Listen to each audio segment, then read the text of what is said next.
Oi pessoal, tudo bem? Tô aqui na obra, mas hoje não vou mostrar nada aqui. Na verdade o pessoal da Habitat vai responder as principais dúvidas que vocês têm mandado sobre a nossa casa HM. E é isso, espero que vocês gostem. Qualquer coisa vocês podem deixar aqui comentários que eles vão responder também.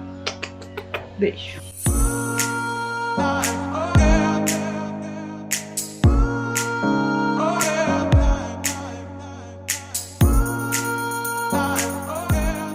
Olá pessoal, sou a Ângela e esse aqui é o Márcio. Nós somos arquitetos da Habitat Engenharia e Arquitetura. Olá pessoal, hoje nós vamos apresentar para vocês a concepção da nossa casa HM. Para quem não sabe o que é a concepção, é nada mais do que como a gente chegou à forma que essa casa será construída. Como que a gente definiu todo o volume, como que a gente definiu materiais para chegar ao gosto da Elo e do Matheus. Em primeiro lugar, a gente teve que conhecer os moradores, né? Os moradores da casa. Então, assim, quem vai morar nessa casa? É a Elo, o Matheus e no momento a Frida. Quem sabe no futuro mais gente. Ou mais dogs também, depende. Então, assim, o que eram as necessidades deles, né? Eles queriam uma casa com bastante terreno em volta, um jardim, algo bacana, que a casa não fosse grudada no terreno. Então, isso já nos fez pensar na possibilidade se teria térrea ou se teria 2 andares. Eles queriam um local para estúdio, para a Elo poder trabalhar. Escritório, estúdio, era algo importante. Uma casa que tivesse um custo financeiro, custo-benefício econômico, porém uma casa bonita, né, bem pensada.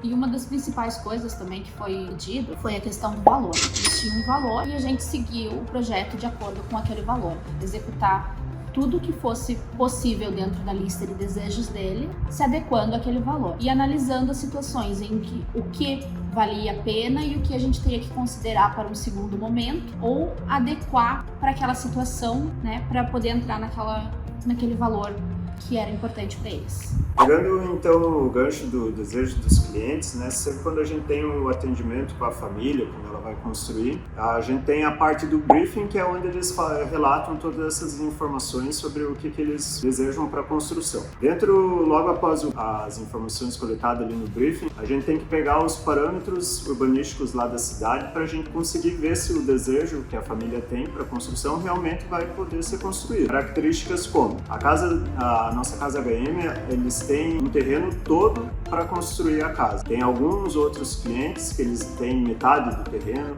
ou o terreno vai ter que ser dividido em 3 para ser feito um condomínio. Então, essa casa HM, a nossa casa HM, ela tem uma característica muito especial por poder contar com um terreno amplo para a construção dessa casa deles. Então, foi mais que suficiente para atender todo o programa de necessidade, tanto de uso dentro da casa, como as características que eles queriam para a parte externa, que era o pátio amplo para a Frida, era um espaço para piscina, era espaço para garagem, espaço de área de lazer externo. Então, com essas características de terreno, os índices urbanísticos e o briefing respondido, a gente começou a materializar então essa construção, onde a gente conseguiu definir volumes, onde seriam setorizados, né, para a parte de área íntima, área social e a área de lazer da casa. Como a Ângela estava comentando, isso tudo dentro de um orçamento previsto. Todos os desejos eles têm que estar relacionados também não só com o que pode ser construído, mas também com a condição financeira. A construção econômica e a construção cara, elas têm características de acabamentos diferenciados, que não quer dizer que uma casa econômica ela vai ser ruim e uma casa cara vai ser boa. Ela pode ser uma casa cara e ruim, assim como a casa barata pode ser melhor do que ela. Então, o projeto ele tem que ser pensado com valor financeiro e com o desejo do cliente e dentro daquilo que é possível realmente fazer dentro da cidade, naquele zoneamento, naquele terreno específico. Então, dentro dos índices urbanísticos, essas informações a gente coleta a partir da consulta de viabilidade, que pode ser pego pela equipe dos arquitetos ou pode ser pego também pelo cliente lá na prefeitura municipal. Cada município eles têm uma forma de entregar isso para a pessoa.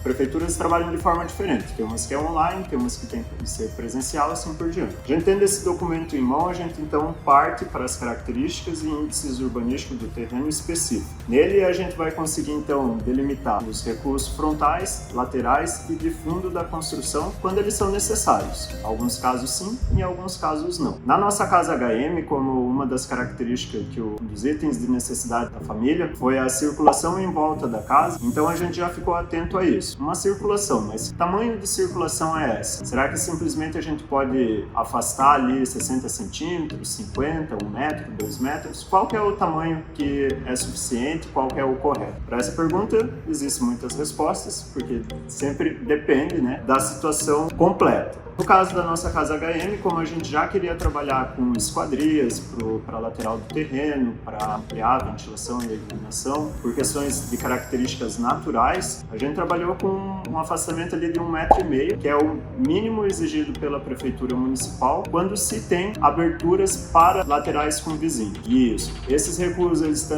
podem ser laterais e de fundos. Em algumas situações, o tamanho desse afastamento pode alterar. Por exemplo, o de fundo pode ser maior que o da lateral, assim como o da frente, que é o mais importante dentro da cidade. Ele sempre vai ser o maior de todos. Parte de 2,5, 3,5, 5 metros, dependendo do zoneamento onde o terreno está localizado no município. Esses recuos, após eles serem projetados, eles não podem ser... tem que ter muito cuidado com a ampliação nessas áreas, porque as características devem ser mantidas. Que características são essas? Não pode janela para a lateral com o vizinho. Se você ampliar a casa, você não vai poder pôr janela naquela localização. Aí você pode ver no futuro outras possibilidades, né, para fazer a ampliação de forma correta. Mas no resumo, esses recuos eles são obrigatórios e eles não são construídos. Isso quer dizer que você tem uma área do teu terreno em que você ocupa 80% e os outros 20% eles têm que permanecer permeáveis, eles têm que permanecer descobertos, eles têm que permanecer da forma construída mais natural possível para que a cidade não fique impermeabilizada, né, em momentos de enchente, também para a própria saúde da casa, a ventilação nas áreas externas, o entorno evita mofo, evita problemas que serão economias a longo prazo.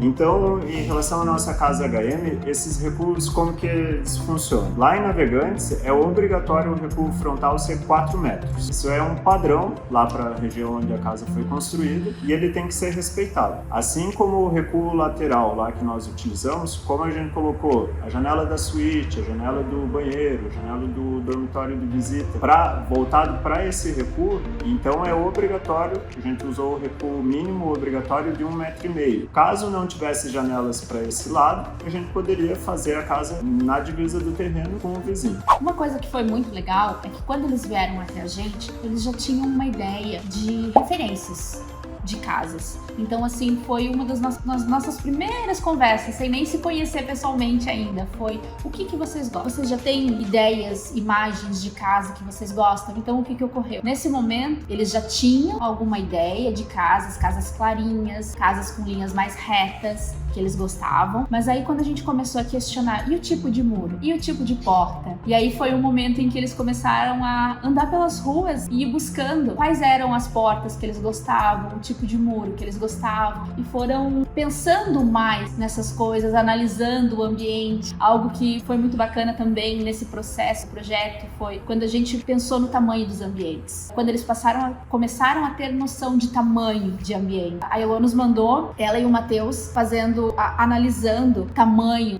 O nosso quarto vai ter esse tamanho, a nossa sala vai ter esse tamanho. Será que nos comporta? Analisando a casa dos pais, a casa dos sogros, para ver se aquilo era o tamanho que eles imaginavam. Então tudo isso foi muito bacana e foi utilizado para a criação, para a concepção do projeto. Além de essas características comentadas pela Ângela, quando a gente fala da fachada, ficou bem claro com as referências que eles nos mandaram.